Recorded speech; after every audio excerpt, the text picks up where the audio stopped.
How's it going? We're live here on Facebook, and if you're watching this later, we're on YouTube.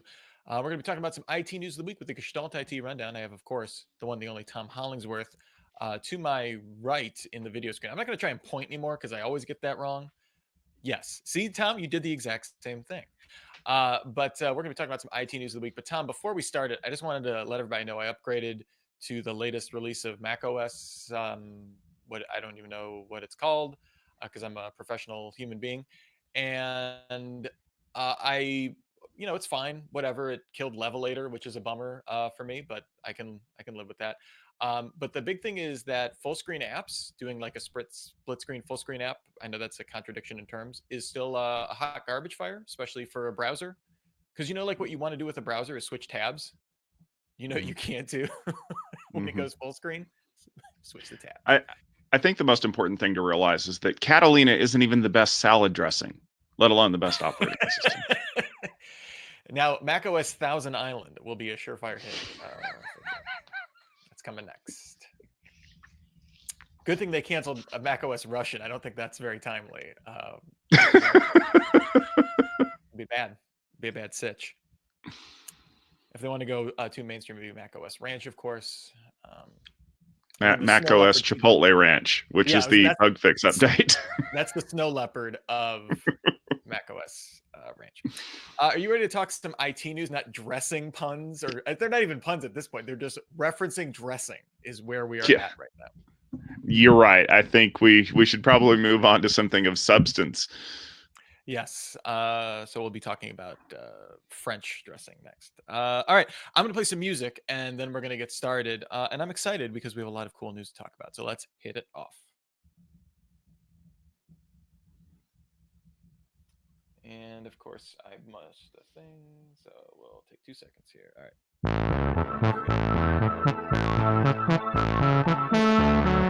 Hello, all, and welcome to the Gestalt IT Rundown, your weekly look at the IT news of the week. I'm your host, Rich Stroffolino.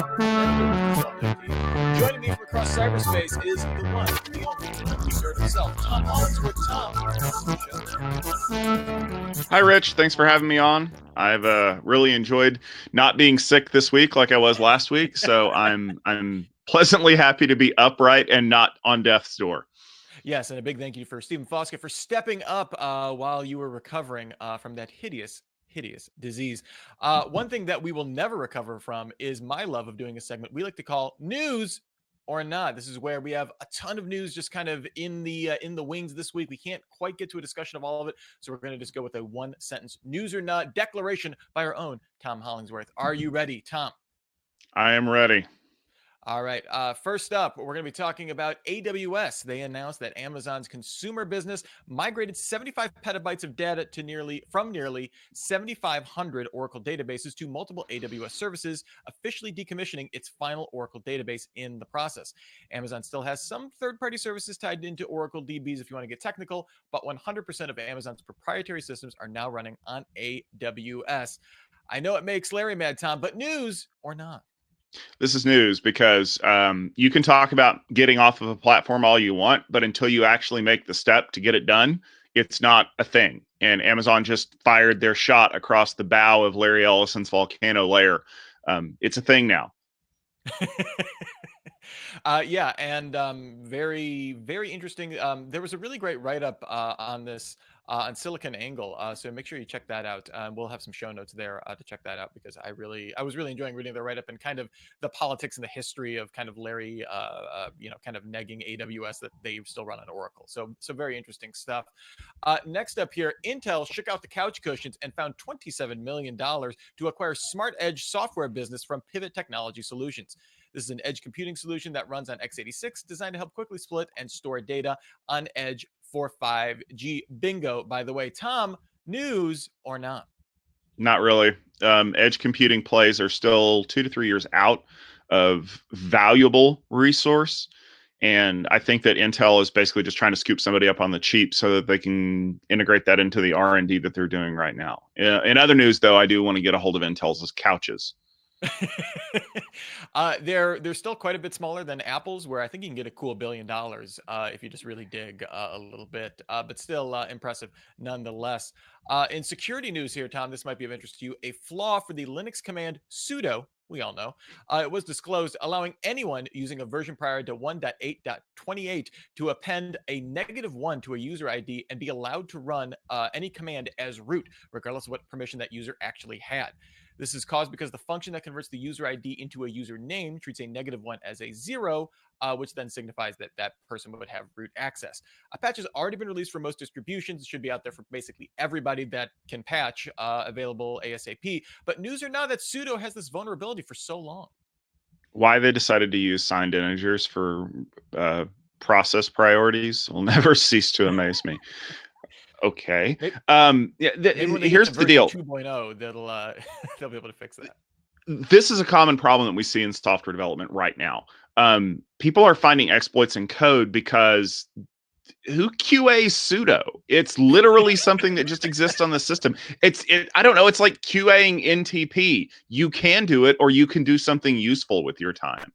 Patch it and be done. All right, next up here, Databricks moved their open source Delta Lake project under the auspices of the Linux Foundation. According to Databricks, the move was made to help encourage innovation on the project.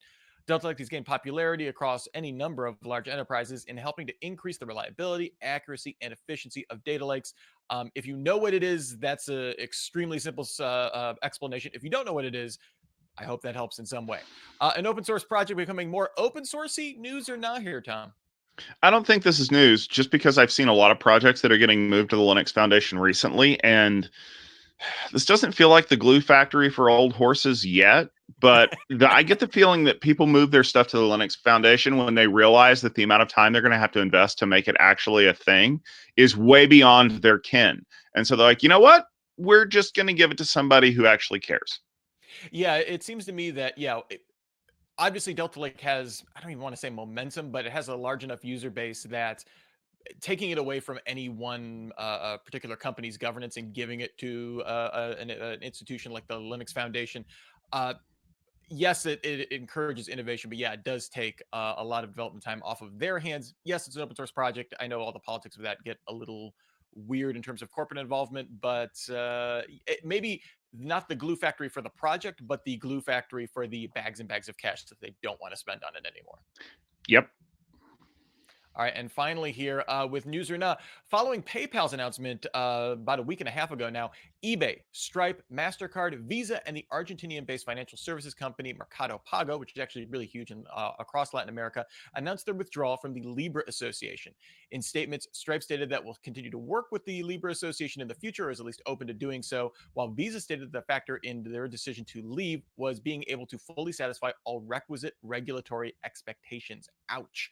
Among the remaining companies in the Libra Association, only PayU, which I think we all know, question mark, is the only payments company still in the Libra Association. So, Tom, Libra shedding some really big names here, news or not? I think this is news for two reasons. One, in my hand, I hold all of the Libra cryptocurrency that there is. It also represents the chances that Libra cryptocurrency is going to be a thing, which nothing, carry the nothing, multiply by nothing. This is the thing, ultimately. It turns out that when you are going to try to corner the market on cryptocurrency by putting in front of 1 billion users that use your service every day, Facebook, there's some regulatory stuff that has to happen there first. And the EU isn't playing around anymore. So I think what they did is they basically scared all the ships off of the sinking rat. So I asked Stephen this last week, but what do you think? The conversation when Libra was first announced, they were going to have a product announcement sometime in 2020, like something named Libra was going to exist in 2020. They're still being bullish about this. They're still saying, the Libra Association Board of Governors or whatever their big regulatory meeting just happened like a day after this announcement. Basically, I think these companies just didn't want to pay for the flights that were going to be required there. So they're still meeting. They're still saying something's going to happen. What do you think?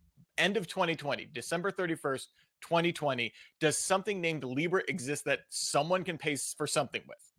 Yeah, it does. And it'll be about as useless as every other cryptocurrency that I can't buy stuff with right now. This is approaching MLM Ponzi scheme levels of crazy. Does it become like, does Facebook just say, okay, fine, we're going to roll this and make this Facebook credits 2.0 just to save some face of like Libra is a thing, but we want to avoid all scrutiny because we didn't realize what we were getting into on this? Well, this is a really tough call because who knows if robot Mark Zuckerberg 2.0 is installed with his emotion chip, where he feels hubris for being embarrassed by the fact that he couldn't make a thing happen. If that's the case, then I totally believe that they'll roll this out just to spite people. But if we're still running on the 1.8 software where he is emotionless, just like he was in front of Congress, I think they'll probably quietly let it die and rebrand it. All right. First up here on our discussion, I guess that was a mini discussion, but I will allow it. Researchers from Fortinet, hey, we know those guys, found an unauthenticated command injection vulnerability in 4 models of D-Link routers that could permit remote code execution. D-Link told Fortinet that the 4 vulnerable router models were end of life and will not receive updates to patch the vulnerability because too much effort. I don't know. 2 of the models were discontinued just last year, and 3 of them are still available for sale on Amazon despite being discontinued. Tom, we've seen these kind of stories crop up from time to time, but technically, yeah, D-Link is, meeting all of their commitments when they announce that things are end of life. But we've seen any number of companies. Microsoft is a perfect example. Generally will release for major security vulnerabilities like this emergency patches, even for end of life things going as far back as, I don't know, Windows XP. Every once in a while we'll still see that. So where does the responsibility here fall in terms of, especially for a consumer device, from D-Link to those consumers? Well, this is a perfect example of everybody left holding the bag. D-Link end of life these models. So Mm-hmm. they're technically not supported anymore. Yeah, you can still buy them on Amazon, but is that D-Link's fault? I bet you if you do a little digging, you'll find out that what is actually happening is it's companies that are trying to sell through the stock of the junk that they have Mm-hmm. because they're end of life, right? Why can't D-Link write software for these? Well, it turns out that there's a really good chance that the software stack just won't run on that device. The fix is too complicated. We see this with IoT devices all the time. You can't upgrade to this version of code because the processor is incapable of doing that. And if you own an iPad Mini 2, you know how much that sucks when iOS 13 doesn't support it. On the other hand, how long have you had that iPad? Where you're going to start seeing this problem, especially as consumer tech and IoT start making these great leaps and bounds, is security holes are going to be the big problem. And you reference Microsoft. Microsoft has a vested interest in keeping platforms like Windows 7 patched until their end of life. Why? Because people still run those on embedded systems. They shouldn't, but they do. And we're going to see patches going forward for a while. I mean, they were still writing Windows XP patches not too long ago because, as it turns out, there's a huge install base of Windows XP still. Ultimately, what's going to happen? You're going to have to cry in your coffee and pay the $50 to upgrade your home router from Best Buy, and the problem goes away. It's disposable technology. Yeah, and the only, I guess, kind of bummer about this is the people that are most likely to buy like a end of life third party router off Amazon that was probably super cheap is someone that really doesn't, have a very firm understanding of, how to like one, even to how to update a router. I mean, that's the other question is how many people out there, even if you told them, even if you mailed them something and said, hey, your router is out of date, or you put a splash screen up next time they logged into their Wi-Fi that they needed to update the router, how many people would even be able to do that on a consumer basis? I imagine a substantial, I would say a majority of consumers wouldn't be able to do that or just would choose to ignore it, right? Yeah, that's generally the case. Is people can't be bothered to do the things they're supposed to do because if it gets in the way of them being able to watch Netflix, they hate it. All right, next up here, Tom. Now, Tom, you are an event organizer, am I right? Yes. There's one of your responsibilities with Gestalt hmm IT and Tech Field Day. hmm Well, LinkedIn has something that might be appealing to you. They announced they're going to start rolling out events on October 17th to all English-speaking countries and continuing the rollout there. It's a free feature to plan, announce, and invite people to meetups in the physical world meet space, as I like to call it.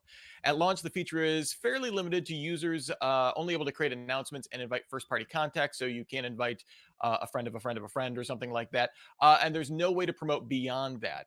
Managed locations do kind of advanced ticketing like you would with something like an Eventbrite or something like that. Even to set limits on the number of invitees, you're kind of out in the open there. LinkedIn says they want to focus on organic usage for now, so not building in some paid promotion tools or anything like that. I imagine that's coming though because they like the money. Is the end goal here for something like this to compete with something like Eventbrite, or do you see this as maybe just a way to encourage a little bit of lock-in with LinkedIn? Not that LinkedIn has any competitors in like the workspace networking, but Events has done a really good job of keeping people at least logging into Facebook. LinkedIn, which has like diehard business users and everyone else that doesn't care about it, is Events a way to get people to kind of regularly check what's going on the site? Yep. This has absolutely nothing to do with Eventbrite. When you look at the way that these things are constructed, Eventbrite is a ticketing company that has a social component. They are designed to build an event and, limit capacity and offer bonuses for people to sign up and stuff like that. Eventbrite has, in my mind, a use. Facebook events is broadcasting to everybody hey, look, I'm doing a thing. And I think that LinkedIn is basically tracking that. There's no value to this from an actual ticketing perspective. I would not go create something on LinkedIn events that I would then not double up and do an Eventbrite when I wanted to do it right. I don't see the value in this long term, other than, like you said, getting people to log into LinkedIn today. Yeah, and just to see, oh, was there a lunch and learn or something like that that I missed out about at work? Let me check that out. I do think it has some interest, like that's an idea of, taking something that is purely, these purely digital connections that are often quite specious, in terms of everyone just kind of adding everyone that they've ever met at any kind of trade show or something like that to their LinkedIn profiles.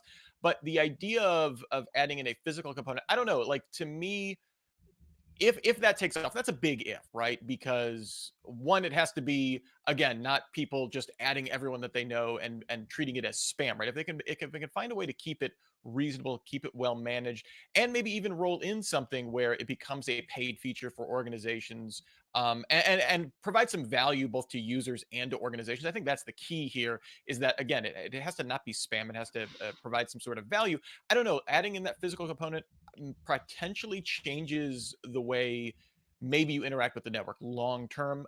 In this current implementation, it's so basic, we're purely speculating then at that point. Yeah. All right, next up here, Tom.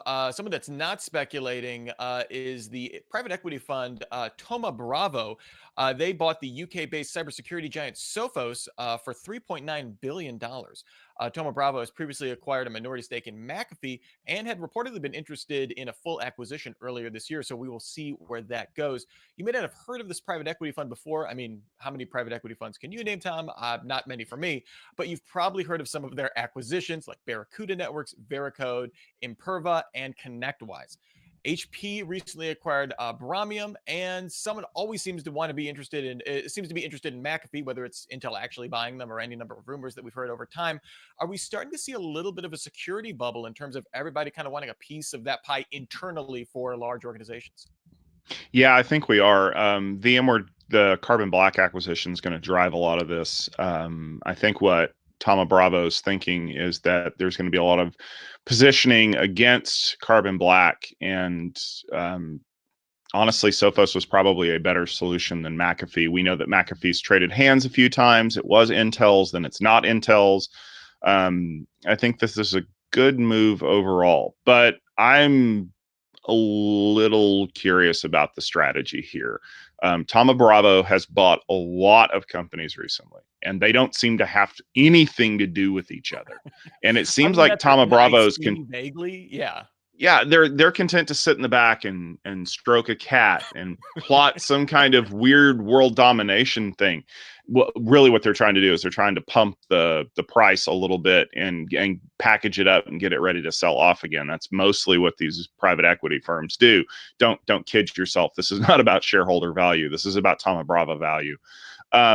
So I don't know what the end result is. Do they expect that maybe they're going to hold on to it and somebody's going to come calling? I mean, $4 billion is an awful lot of money to make up on a company if you're going to expect to spin it out later. Yeah, and to that point, that may be, private equity funds kind of seeing this bubble taking place and wanting to kind of get in with whatever assets they can. Whether it's Sophos, I think they paid like a 27% premium over their existing valuation. Again, kind of being a little aggressive here in this acquisition. So we will see how long they hold on to it and what the effect on the overall market is going forward. One thing that will have an effect on the market is an antitrust investigation into Broadcom by the European Commission. As a result of that, they issued interim orders on regarding exclusivity deals Broadcom had in place with 6 customers, banning those exclusivity deals over the next 3 years. This is kind of a remarkable step. It's been the first time in almost 20 years that the European Commission has issued these kind of interim sanctions essentially against a company, as opposed to making a ruling after the completion of a full investigation. According to the EU's competition chief, Marguerite Vestager, who has one of my favorite names, there is substantial evidence that Broadcom is engaging in anti-competitive behavior and likely to cause substantial harm to consumers if not stopped. This is the first time in 18 years, like I said, that these have gone. So how bad does this look for Broadcom here, Tom? How bad does it look? Bad. How bad is it going to be? Not bad. Realistically speaking, here's the thing.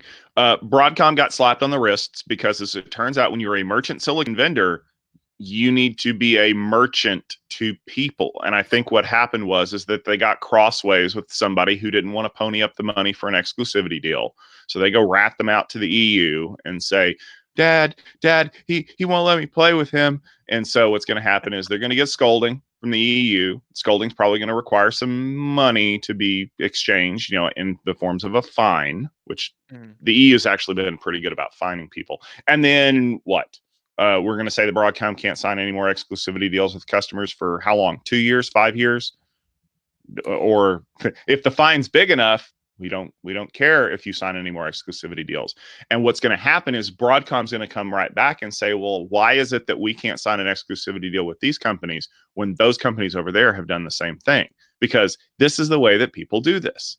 You sign an exclusivity deal with a company, you get access to their hardware or something, or what they do is they transform the deal from an exclusivity deal to a deep partnership, which is technically not illegal, and they're going to continue to do the exact same thing they've been doing all along.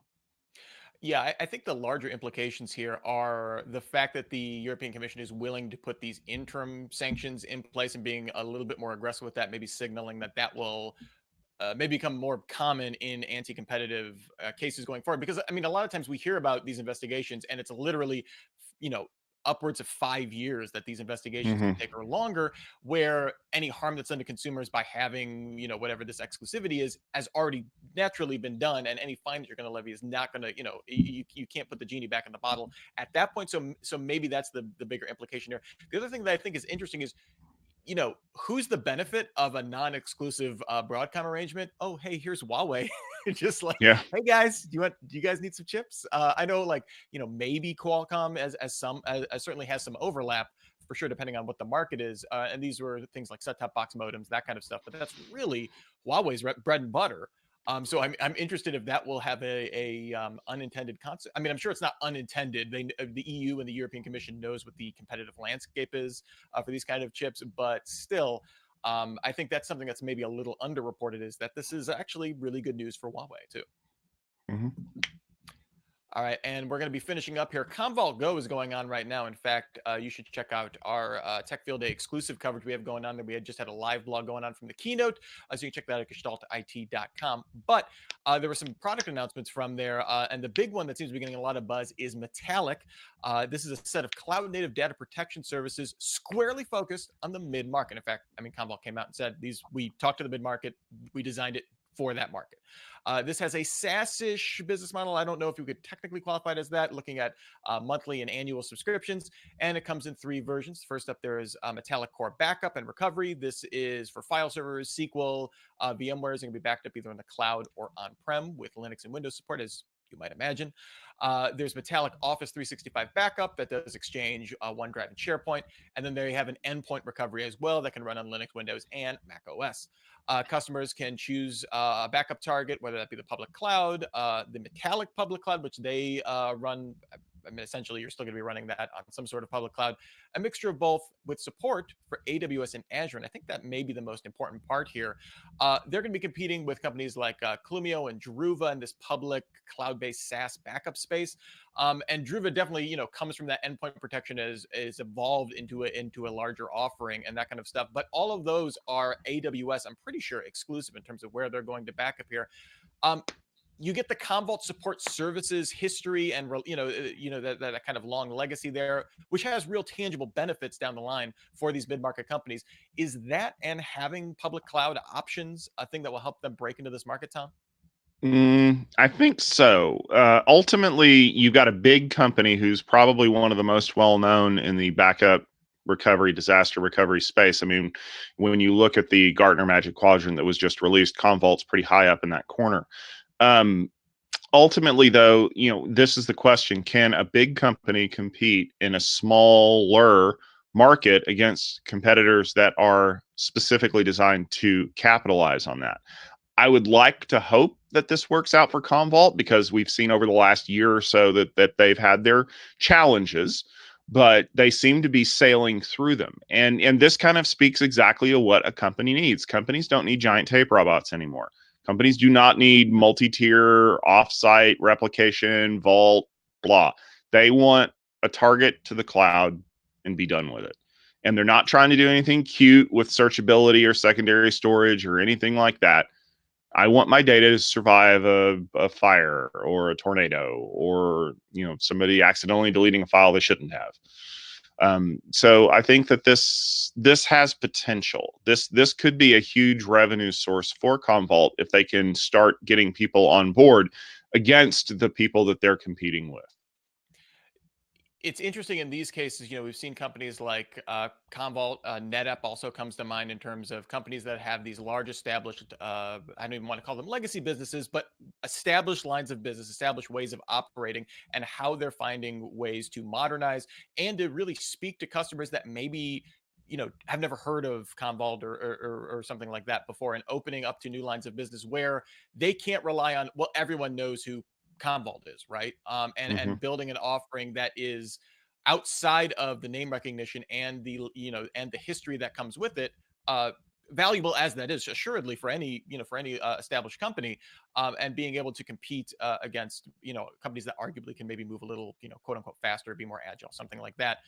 So I think it's a really interesting offering, and if they can find ways to then tie that into other Commvault services down the line, hey, that certainly would be for their benefit as well. And I also think could really open up and allow customers to protect workloads, whether regardless of the company, whenever you can tie into those broader services and bring in a better awareness of disaster recovery, data protection, that kind of stuff. I think that's a benefit to everybody. I would agree. And with that nod, that will just about bring us to the end of the Gestalt IT Rundown. Tom, thank you so much for being here. Always a blast to have you on. Thank you, Rich. I appreciate every week that I have an opportunity to wax intellectual about the news.